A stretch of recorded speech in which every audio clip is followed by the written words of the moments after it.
नमस्कार दोस्तों, आपका बहुत बहुत स्वागत है। आज हम आईआईटी बॉम्बे की एक रिपोर्ट आई है, हम इस पर बात करेंगे। बहुत महत्वपूर्ण रिपोर्ट है डिजिटल ट्रांजैक्शंस को लेके, कैशलेस ट्रांजैक्शंस की दिशा में इसने सुधारों की ज़रूरत बताई है, इसने कुछ सुझाव दिए हैं। तो अर्थव्यवस्था से रिलेटेड हम इस पर बात करते हैं। चलिए इसको शुरू करते हैं। तो देश को एक तरीके से जो डिजिटल अर्थव्यवस्था को या डिजिटल इकोनॉमी को मजबूत करने के लिए कैशलेस भुगतान में तेज़ी लाने पर जोर दिया जा रहा है काफ़ी पिछले कुछ सालों से। और मोदी जी का अगेन ये एक एम्बिशियस प्रोजेक्ट रहा है। तो इस सरकार ने जो है उसमें रविशंकर प्रसाद जी जो ये हमेशा प्रेस कॉन्फ्रेंस करते रहते हैं इस बारे में किस तरीके से वो घोषणाएं हो रही है, तो उसके मद्देनजर एक रिपोर्ट आई है। मुझे लगा उस रिपोर्ट पर हमें जरूर बात करनी चाहिए। तो इसमें तेजी लाने के लिए दिशा में काम किया गया है। तो यह सरकार के बिना संभव नहीं है, ये तो ऐसा कहना है इस रिपोर्ट का। तो आईआईटी बॉम्बे ने अपनी रिपोर्ट में कहा है ये कि यूपीआई जो भीम यूपीआई है, इसके जरिए कैशलेस भुगतान में तेजी लाने के लिए सरकार को वित्तीय मदद मुहैया मुहैया करानी पड़ेगी। तो यानी कि ये, और वो कितनी करानी पड़ेगी, करीब करीब 2,500 करोड़ की रुपए इसको बताया गया है। तो जो ये रिपोर्ट है, बेसिकली इसने कहा है कि जो भीम यूपीआई का इस्तेमाल को बढ़ावा देने के लिए नकदी को डिजिटल विकल्प के तौर पर तैयार करने के लिए जो सरकार है और जो आरबीआई है, इसको ध्यान देना पड़ेगा इसमें, और बहुत सीरियस ध्यान देना पड़ेगा। साथ ही इसके कहा है कि इसके प्रदर्शन को मजबूत करने के लिए बैंकों एवं सेवा जो ये सर्विस प्रोवाइडर्स होते हैं, इनके बुनियादी ढांचे को सुरक्षित करने के लिए, और क्योंकि ये बहुत बड़ा एक कंपोनेंट है, जिस तरीके से डिजिटल फ्रॉड हो रहे हैं, जिस तरीके से आपका ये साइबर क्राइम की तरफ ये जो है इसके डेटाज आते रहते हैं, अब नए दिन रोज अखबारों में पढ़ते हैं। तो इसको लेकर मद्देनजर जो है, इसमें जो सिक्योरिटी का जो एक एंगल है, इसको लेकर बहुत इन्वेस्ट करने की जरूरत है। और मैं आपको एक रिपोर्ट बताता चलूँ, एक बार मैंने पढ़ा था मॉर्गन स्टैनले में, वो कम से कम वो जो है 108 बिलियन डॉलर जो है वो इसी पर ये लगाते हैं कि किस तरीके से उनकी ये जिसको कहते हैं कि साइबर क्राइम से इनको बचाया जा सके अपने आईटी सिस्टम को, आर्टिफिशियल इंटेलिजेंस को यूज़ करके। बहरहाल हम उस पर नहीं जा रहे हैं, लेकिन तो इस रिपोर्ट के अनुसार ही हम ये कह रहे हैं कि इसमें जो साथ देने के लिए, इस्तेमाल को बढ़ावा देने के लिए लोगों को इसमें जागरूक भी करना होगा। तो ये सारी जो बातें हैं, तो ये बेसिकली जो ये रिपोर्ट है, पहले मैं आपको रिपोर्ट के बारे में बताता चलूँ। तो इससे ये रिपोर्ट जो है, ये आईआईटी बॉम्बे के गणित विभाग की यानी डिपार्टमेंट ऑफ मैथमेटिक्स की तरफ से दी गई है, ये तैयार की गई है। तो इनमें सुझाव दिया गया है कि देश में जो स्मार्टफोन्स यूजर्स हैं, इनकी संख्या तेजी से बढ़ रही है। तो उसके चलिए इसको आगे बढ़ाते हैं थोड़ा।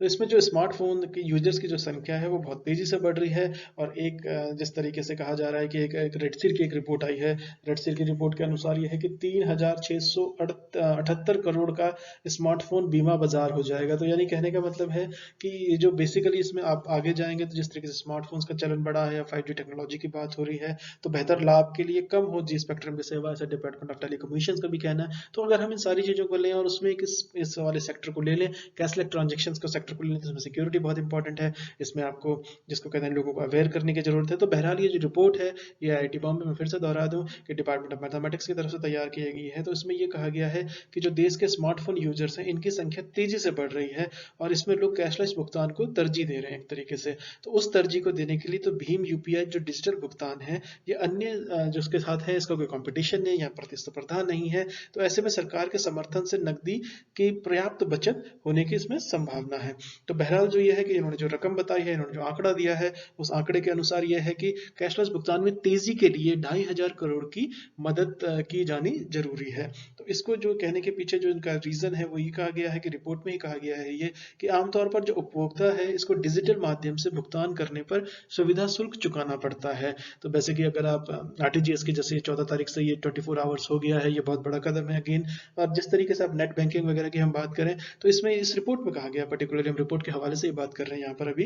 तो इन्होंने कहा है कि आमतौर पर जो उपभोक्ता है, उसको डिजिटल माध्यम से भुगतान करने पर सुविधा शुल्क चुकाना पड़ता है। ऐसे में जो आरबीआई है, को ऐसी व्यवस्था बनानी चाहिए जहां कैशलेस भुगतान के लिए ग्राहकों को सुविधा शुल्क देना पड़े। तो जब यूपीएससी के जो क्वेश्चंस होते हैं, जो फ्रेम होंगे, उसमें जो स्टेटमेंट्स बनाई जाती हैं, वो इसी तरीके से बनाए जाएंगे। तो ये आपको चौंका सकती है और ये आपको कंफ्यूज कर सकती है, आपका सवाल गलत करवा सकती है। उसमें ये कहा जाएगा कि जहां कैशलेस भुगतान के लिए ग्राहकों को सुविधा शुल्क देना पड़े। तो इसको एक तरीके से कि ग्राहकों को ये रिवर्स करवाना चाह रहे हैं इसे। तो इस रिपोर्ट के हवाले से कहा गया है, जिस तरीके से जो ये है आईआरसीटीसी की जो इनको हवाला दिया, उन्होंने सिर्फ इसको कहा है कि आईआरसीटीसी में जिस तरीके से इन्होंने कहा गया है कि जिस तरीके से उसके भुगतान में जो भीम यूपीआई से भुगतान पर आईआरसीटीसी जो है ये छूट देती है, उसी राह पर जो ई कॉमर्स कंपनीज हैं, जैसे कि अमेजोन है, फ्लिपकार्ट है, वॉलमार्ट बैग्ड है ये, और वॉलमार्ट को लेकर भी एक खबर आई है, हम उस पर भी जाएंगे कभी। तो इसके बाद जैसे जोमेटो है, और जिस तरीके से आपका मेक माई ट्रिप है, आपका स्वेगी है, आपका एयरटेल है, आदि को भी इस तरीके से चलाना चाहिए, जिससे क्या होगा कि इसमें जो है कि और ज़्यादा तेज़ी आएगी और इसमें पारदर्शिता आएगी। और तो इसको ये सब करने के लिए सरकार को कहा गया है, इसमें सुझाव दिया गया है एक तरीके से कि 2,500 करोड़ की मदद बहुत ज़रूरी है। और हम इसके आंकड़ों पे बात कर लें, अगर हम यूपीआई जो भीम यूपीआई के जो आंकड़े हैं हम इस पर अगर बात करें, तो नवंबर में 2020 में जो है भीम यूपीआई के जरिए 221 करोड़ रुपए से ज़्यादा का लेन देन हुआ है। यानी अगर हम नवंबर नवंबर की बात कर रहे हैं तो 221 करोड़, यानी अब देखा जाए तो ये उस लिहाज से तो कम है, व्यवस्था के लिहाज से, लेकिन अगेन एक सिग्निफिकेंट फिगर है और एक महीने की फिगर ये दे रहे हैं। और ये खासतौर पर जिस तरीके से मंदी है, और मंदी ना होती तो इस फिगर में जाहिर सी बात है कि इजाफा ज़्यादा होता, लोग अभी सेविंग्स को तरजीह दे रहे हैं। तो इन्होंने कहा है कि जो इसका जो आंकड़ा है ये नवंबर 2020 का जो आंकड़ा है, इसमें 221 करोड़ का रुपए का लेन देन हुआ है।